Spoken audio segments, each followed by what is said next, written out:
श्रीकृष्णः शरणं मम। श्रीकृष्णः शरणं मम। श्रीकृष्णः शरणं मम। श्रीकृष्णः शरणं मम। श्रीकृष्णः शरणं मम। श्रीकृष्णः शरणं मम। थोडा वेळ डोळे बंद करून सांजवेळी, पहाट असो संध्याकाळची वेळ असो, मन शांत, थोडा वेळ स्वस्थ चित्त बसून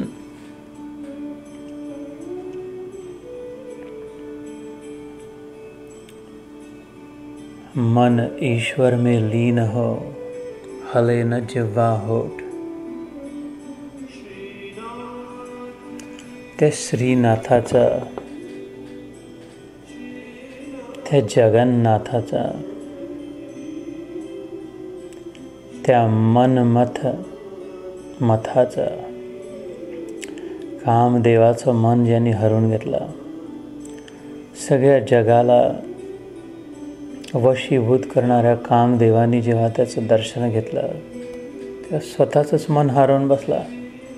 मनमथनाथ नाव प्राप्त झालेला कामदेवाला चक्कर आले की इतका सुंदर कोणी असू शकतो। त्याचाच स्वतःच्या मनावर काबू न राहिला। शंभ सदाशिवाला आकर्षित करणारा अति उग्र वैराग्य आला।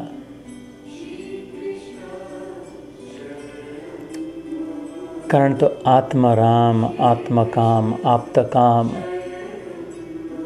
निष्काम, निस्वार्थ, निरपेक्ष, सर्वसुहृद, भर्ता भोक्ता महेश्वरम। त्या श्रीकृष्णाच्या चिंतनात मन लागो, तर ही संध्या, ही सुप्रभात, हा दिवस, हे जीवनच सार्थक होणार।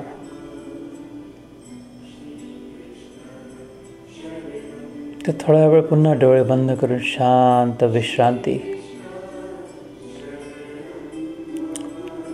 आजच्या 4थ्या अध्यायात आपण ऐकू, वीतराग भय क्रोधा मनमया माम उपाश्रिता। श्रीकृष्ण म्हणतो, अरे माझ्यात उपाश्रित हो, माझ्यात विश्रांती घे, माझ्यात तुला शांती मिळेल। तू माझ्यात ये, मला तुझ्या मनात घे, तर बघ कशी तात्काळ विश्रांती, शांत वाटायला लागेल। तो अनुभव घेण्यासाठी शांत डोळे बंद करून बसून ईश्वराचं चिंतन।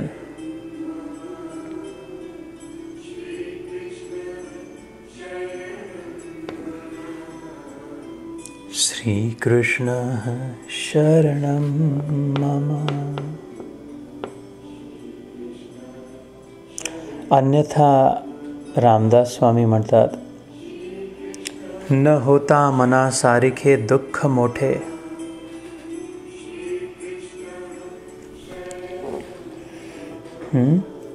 मनात जर श्रीकृष्ण नसला,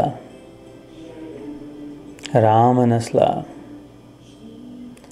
तर न होता मना सारिखे दुःख मोठे। म्हणून काय, रामदास स्वामी सांगतात, सदा सर्वदा प्रीती रामी धरावी, सुखाची स्वये सांडी जीवी करावी। देहे दुःख ते सुख मानीत जावे, विवेके सदा सस्वरूपी भरावे।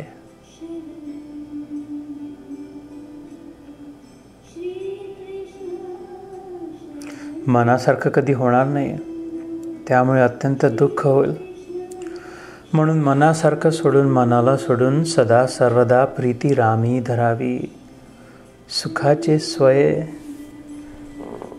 शरीर सुख, देह सुख, मनाचं सुख सोडून त्या रामाला जीवी करावी, आपलं करावं, आपलासं करावं. देहे दुःख ते सुख मानित जावे. हा पक्का निग्रह हवा, समज हवी.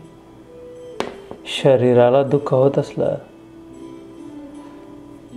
तरी त्यात सुख मानून विवेके सदा स्वस्वरूपी भरावे, आत्मस्वरूपी.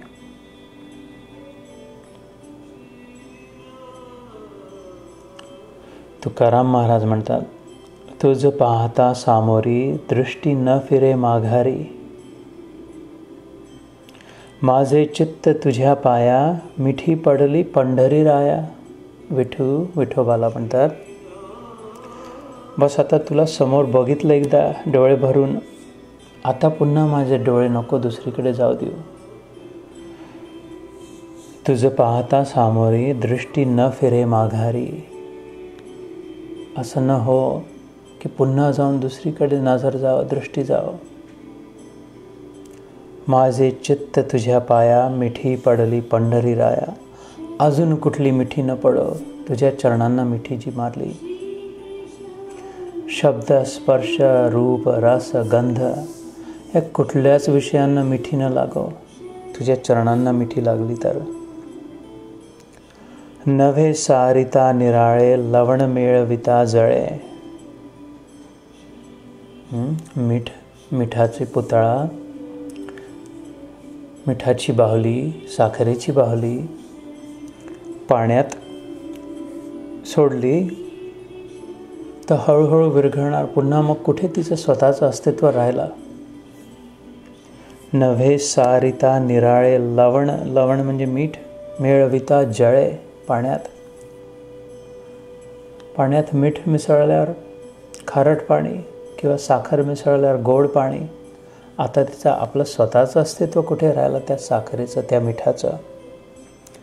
म्हणून तुका म्हणे बळी, जीव दिला पायातळी. बस बळी दिला जीव तुझ्या चरणांशी.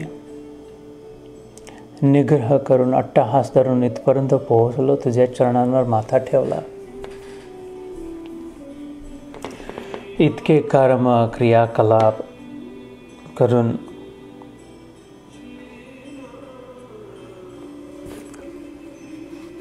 योग मार्ग बहुत कठीण, विरळा साधी लक्षातून. महिपती बाबा म्हणतात, महिपती बाबांचं भक्त लीलामृत नावाचं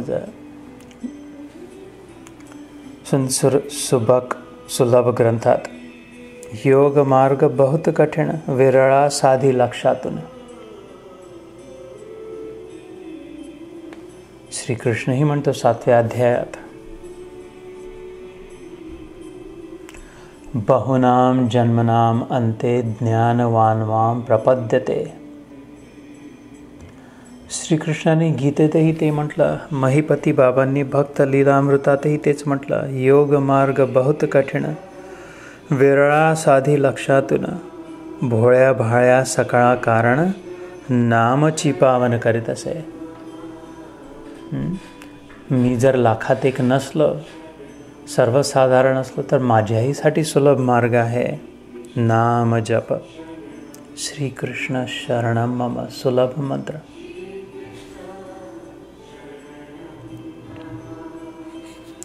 आधी बीज एकले, बीज अंकुरले, रोप वाढले.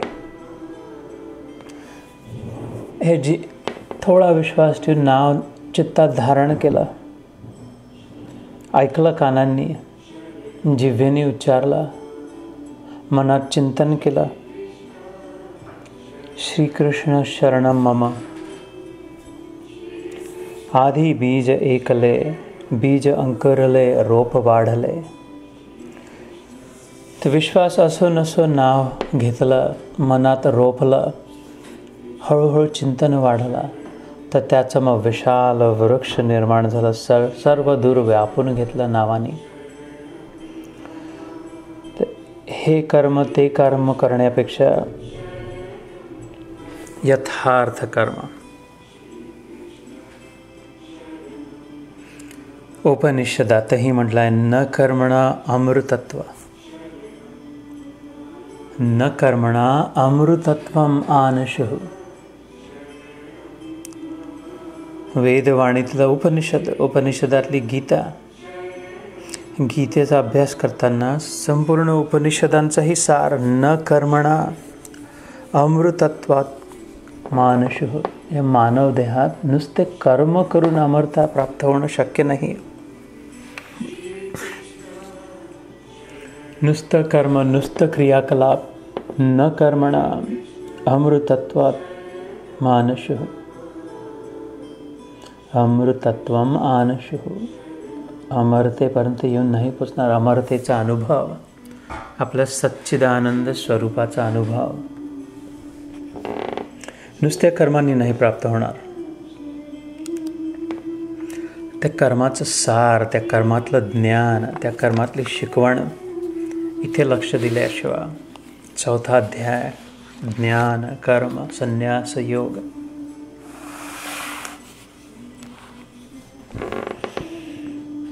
म्हणून महिपती बाबांच्या म्हणण्याप्रमाणे, ज्ञानेश्वर माऊलींच्या म्हणण्याप्रमाणे, नाम एक साधन भोळ्या भाळ्या जीवा. श्रीकृष्ण शरणं मम. श्रीकृष्णाचं नाव चित्तात धारण करून